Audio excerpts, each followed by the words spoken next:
हिंद साथियों, अभी भारतीय राष्ट्रीय कांग्रेस का कोई भी घोषणा पत्र सार्वजनिक नहीं किया गया, लेकिन देश के प्रधानमंत्री ने पता नहीं कहां से घोषणा पत्र हमारा हासिल भी कर लिया, पढ़ भी लिया और झूठ भी परोसना शुरू कर दिया कि भारतीय राष्ट्रीय कांग्रेस के घोषणा पत्र में शक्ति के खिलाफ बोला गया है।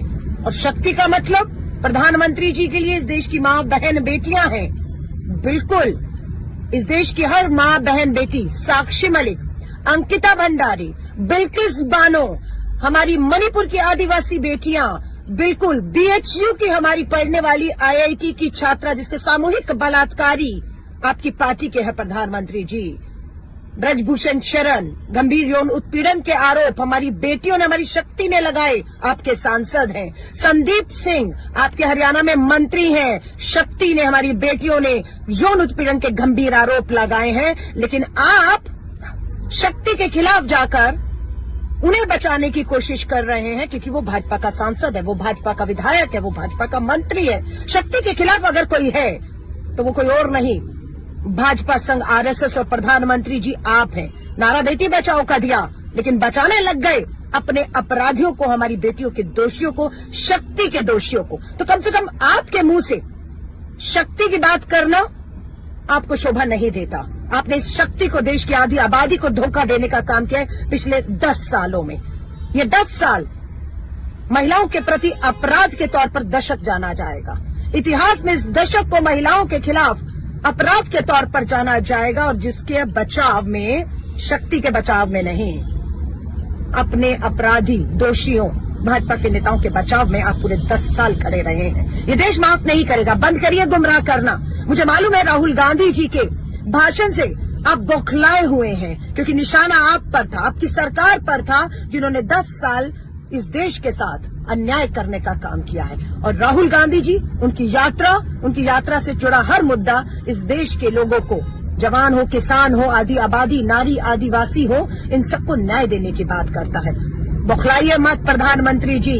झूठे बयान देकर जिस पद पर आप बैठे हुए हैं, सोच रहे हैं कि झूठ की गंगा ऊपर से नीचे तक बहेगी। नहीं, वो मां गंगा भी, जो शक्ति का एक प्रतीक है, वो भी आपसे खफा और नाराज बैठी हुई है। ये आने वाले 2024 के चुनाव में आप भी देखेंगे, मां गंगा भी देखेगी, देश की आधी आबादी शक्ति भी देखेगी, और हम भी देखेंगे। जय हिंद, जय भारत। नमस्कार। राहुल जी ने जो कल बयान दिया है और कल जब भाषण किया, उसके ऊपर आज सवालिया निशान पैदा किए जा गए हैं, और इससे स्पष्ट हो रहा है कि भारतीय जनता पार्टी किस तरह से चरमरा गई है, किस तरह से घबराई गई है। जब ये सवाल वो करते हैं, हमारे भी सवाल सुन लीजिए उसके ऊपर। जब हमारी महिला पहलवानों को रास्ते पे घसीट दिया गया था, उनका हक मांगने के लिए जब आई, तो दमनकारियों को घर में रख के उनको तो उन्होंने शेल्टर दिया, उनको आरक्षण दिया, संरक्षण दिया, लेकिन जो हमारी महिला पहलवान थी उनको घसीट के लेके गए रास्ते पे से, उसका जवाब कौन देगा?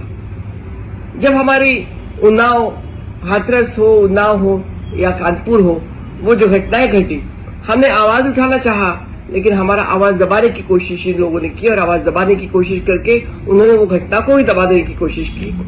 हमारी लड़कियों के ऊपर बलात्कार हुए। इतना ही नहीं तो कुछ लड़कियों को जलाया गया, कितनों को मार दिया गया, उसके ऊपर भी कोई बोल नहीं रहा है। और सबसे बड़ी बात, मणिपुर इतने दिन से जल रहा है, और मणिपुर में जो हिंसा हो रही है, मणिपुर में हमारी जो एक महिला थी, उसको परेड करके, नग्न करके उनको लेके गए और सामूहिक बलात्कार उनके ऊपर करना पड़ा। जब सत्य और असत्य की लड़ाई होती है तो हमेशा विजय सत्य का होता है, और ये सत्य और असत्य की लड़ाई है। जब द्रौपदी को भरे दरबार में उनका अपमानित किया गया, उनको जो दमन कर दिया गया, तो पूरी सत्ता हंस रही थी, अपने मदधुंध होके हंस रही थी, लेकिन द्रौपदी के बाजू में श्री कृष्ण था, और हमें लड़ाई में आखिर यश तो उनको ही मिला। सत्यमेव जयते। कौन सी मर्यादा के बारे में बात कर रहे हैं भाजपा आज के दिन? किस बात पे धज्जे उड़ाए जा रहे हैं? महिला शक्ति, क्या किया आपने महिला शक्ति के लिए? किसने दिया अधिकार महिलाओं को? 33%। हर गांव में एमपीपी सरपंच बन के आए, किसने दिया? कांग्रेस पार्टी ने दिया। हेलो, याद दिला दूं, पार्लियामेंट में आपने क्या कहा था? एक मर्यादा पुरुषोत्तम राम की जो पूजा करती थी, जिसको चाहती थी शूर्पणखा, उसको आप किस ढंग से बात किए थे? मेरे नाम किससे जोड़े थे आप? ये मर्यादा है? एक देश के प्रधानमंत्री पार्लियामेंट में आके इनसे सीनियरिटी की औरत को एक महिला का मर्यादा नहीं दे सके। एक ही नहीं, कईयों का। मणिपुर में जब मानभंग हो रहे हैं, क्या देश के प्रधानमंत्री ने बात किया? क्या भाजपा पार्लियामेंट में बहस की? क्या वहां कुछ कमेटी बना के आपने जाके देखा? उन महिलाओं से संपर्क किए? नहीं ना।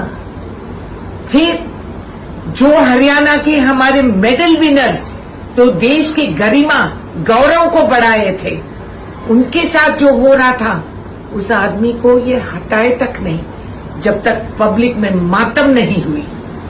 किया कुछ नहीं, मेडल्स फेंक दे रहे थे गंगा में, मगर सरकार ने सर नहीं झुकाया। ये गरिमा है महिलाओं की तरफ। भाजपा सरकार और उनके मंत्रियां प्रधानमंत्री के इशारे पे जो नाचते हैं, इनको समझ में नहीं आई कि क्या हो रहा है। घर जाके अपने बीवियों के साथ और अपने बच्चों के साथ क्या तेवर करते हैं आप लोग? क्या दिखाते हैं कि पार्लियामेंट जाके महिलाओं का बेइज्जती करके बाहर आके छाती पीट पीट के बोलते हैं हम महिला का गरिमा करते हैं। रहने दो, अब की बार 400 पार रह